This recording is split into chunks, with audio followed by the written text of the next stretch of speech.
আসসালামু আলাইকুম। জীবন, তুই এই জায়গায়? আরে বন্ধু আশিক, তুই এইখানে সিকিউরিটি চাকরি করিস? আমি এই জায়গায় সিকিউরিটি চাকরি করি, কিন্তু তুই এই জায়গায় কি করস? আরে আশিক, আমি তো এই কোম্পানির ওনার। ওনার? হ্যাঁ, আমি ওনার।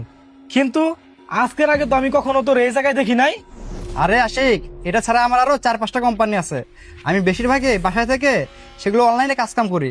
তাছাড়া এই কোম্পানিতে আমার ম্যানেজার আছে, আমি তার উপরে দায়িত্ব দিচ্ছি। সে সবকিছু দেখাশোনা করে। আজকে আমার একটা ইম্পর্টেন্ট মিটিং ছিল, তাই আমি আজকে এই কোম্পানিতে আইছিলাম। আর সবচেয়ে বড় কথা, তোকে দেখে আমি পুরো অবাক হয়ে গেলাম। বন্ধু, তোর লগে আমার অনেকদিন পরে দেখা হয়েছে। তোরা দেখে আমার অনেক ভালো লাগলো। তোরা দেখে অনেক ভালো লাগতেছে। কি পরছিস তুই? সুজুতা, আবার স্যুট, অনেক ভালো লাগতেছে বন্ধু তোরে। আমি জানতাম আমার বন্ধু জীবনে বহু দূর আগাই যাইব, আজকে আমি সেটা নিজের চোখে দেখতে পারতাছি। আজকে আমার অনেক ভালো লাগতেছে। আমি দোয়া করি তুই আরো জীবনে অনেক দূর যা। বন্ধু, তো ওই কিন্তু অনেকদিন পর দেখা হয়েছে। চল অফিসের ভিতরে, আজকে আমরা দুজন বসে চা খাবো, আয়। না না না বন্ধু, তুই কি কইতাছস? তুই এত বড় কোম্পানির মালিক, আমি তোর সাথে বইয়া চা খামো? আমি সামান্য একজন সিকিউরিটি গার্ড। মানুষজন দেখলে হাসাহাসি করবো। এই কোম্পানি সবাই তোর সম্মান করে। তোরা যদি দেখে আমার লগে বইয়া চা খাইতেছস, তোরা মানুষ অপমান করতে পারে। না না, আমি চা খাইমো না। তুই আমার কইছস, এতে আমি খুশি। আরে কে কি বললো না বললো এটা দেখার বিষয় না, সবার আগে তুই আমার বন্ধু। আয় তো আমার সাথে। না বন্ধু, আমি যাইমো না। আমি তোর কইছি না, দরকার হলে আমি বাইরে চা খাই এলাম। তুই যা বন্ধু, তোর মিটিংটা শেষ কর। ঠিক আছে বন্ধু, যেহেতু তোর এত সংকোচ লাগতেছে আমার অফিসে বসে তুই আমার লগে চা খাবি না, তার একটা কাজ কর, আমি মিটিংটা শেষ করে আসি, তারপরে আমরা দুই বন্ধু মিলে এই টং দোকানে বসে চা খাবো নি। আচ্ছা বন্ধু, ঠিক আছে, তুই যা। আচ্ছা বন্ধু, তুই আবার ভিতরে যায় কারো বলিস না তোর বন্ধু এই কোম্পানির সিকিউরিটি গার্ড। কেন? কারণ তুই তো জানোস আমি তোর বন্ধু, কিন্তু মানুষের চোখে আমি তো সাধারণ একটা সিকিউরিটি গার্ড। মানুষ এসব নিয়ে অনেক মজা করব, অনেক হাসাহাসি করব। আমি চাই না আমার বন্ধু আমার কারণে কারো কাছে হাসির পাত্র হোক। আর তুই আমারে কোনো কথা কইবি না, আর কোনো জ্ঞানও দিবি না। এসব কথা কইলে তোর কিন্তু আমি খাবার দিব। আমি কিন্তু তোর ভালো ভালো বলতেছি, তুই কিন্তু কারো কাছে কইবি না আমি যে তোর বন্ধু।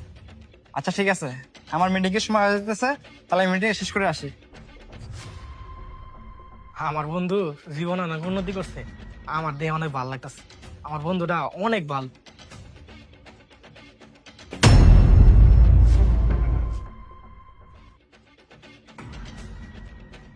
তেমন হয় আমার বন্ধুরই।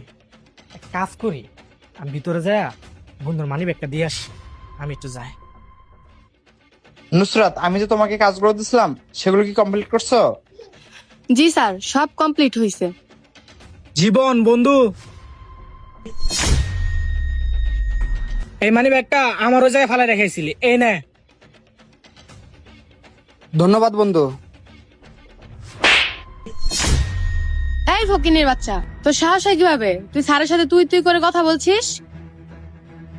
আমি তো তোর সাহস দেখে অবাক হয়ে যাচ্ছি। একে তো তুই অনুমতি ছাড়া অফিসের ভিতরে চলে আসছিস, আবার স্যারের নাম ধরে ডাকছিস। কি ব্যাপার নুসরাত, তুমি এত বড় সাহস কোথায় পেয়েছো? তুমি ওর গায়ে হাত তুললে? স্যার, ওকে মারবো না তো কি করব? ও সামান্য একজন সিকিউরিটি গার্ড হয়ে আপনার নাম ধরে ডাকছে। হ্যাঁ, ও সামান্য একজন সিকিউরিটি, তাকে তুমি মারার কে? তাছাড়া ও আমার মানি ব্যাগ দিতে আসছিল। তাছাড়া আমি বুঝলাম না, ওর গায়ে হাত তোলার তুমি কে? বুঝলাম না স্যার, আপনি সামান্য একজন সিকিউরিটি গার্ডের জন্য আমার সাথে এরকম করতেছেন? এখন তো আপনি নতুন আসছেন, তো আপনার সাথে ভালো মিল দিতে চাচ্ছে। আর এসব লোকেদের আমার চিনা আছে, ওরা প্রথমে মধুর মধুর কথা বলে পরে সব নিয়ে চলে যায়। আর আপনি চিন্তা করেন না, এটা হ্যান্ডেল করার দায়িত্ব আমার। হ্যাঁ, তুমি চুপ করো। আমি মানলাম ও সামান্য একজন সিকিউরিটি, তাছাড়া তুমি কি ওকে চেনো? ও হলো আমার ছোটবেলার বন্ধু। স্যার, আপনি এগুলো কি বলতেছেন? সামান্য একজন সিকিউরিটি গার্ড আপনার বন্ধু হয় কিভাবে? স্যার, আপনি আমাদের কোম্পানির ওনার, আর ও আমাদের কোম্পানির সামান্য একজন সিকিউরিটি গার্ড। স্যার, এসব আপনি কি বলতেছেন? ও আপনার বন্ধু হয় কিভাবে? ও হলো আমার ছোটবেলার বন্ধু। দাঁড়াও, আমি তোমার কনফিউজ দূর করে দিচ্ছি।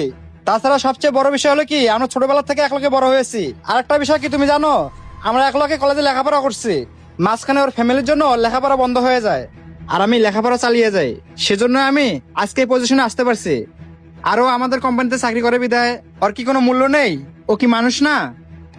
তাছাড়া ও তো মানুষ, ওরও তো মান সম্মান আছে। শুধু না, আমার কোম্পানিতে যে সমস্ত লোক কাজ করে তাদের প্রত্যেকেরই সম্মান আছে। শোনো, আমার বাবা মা আমাকে এমন কোনো শিক্ষা দেয়নি বড় লোক হওয়ার পরে মানুষকে মানুষ মনে করবো না, এই শিক্ষা দেয়নি আমার বাপ মায়ে। আমার বাপ মায়ে আমাকে সঠিক শিক্ষাটাই দিছে। শুধু গরিব মানুষ কেন, আমি সকল মানুষকে এক চোখেই দেখি, এই শিক্ষাটা আজও আমার ভিতরে আছে। আর তাছাড়া হলো আমার বন্ধু। আর তুমি কি করলা? তুমি আমার সামনে আমার বন্ধুকে হাত তুললা। তুমি আমার বন্ধুকে হাত তুলে অনেক বড় ধরনের একটা অন্যায় কাজ করছো। স্যার সরি, আমার ভুল হয়ে গেছে।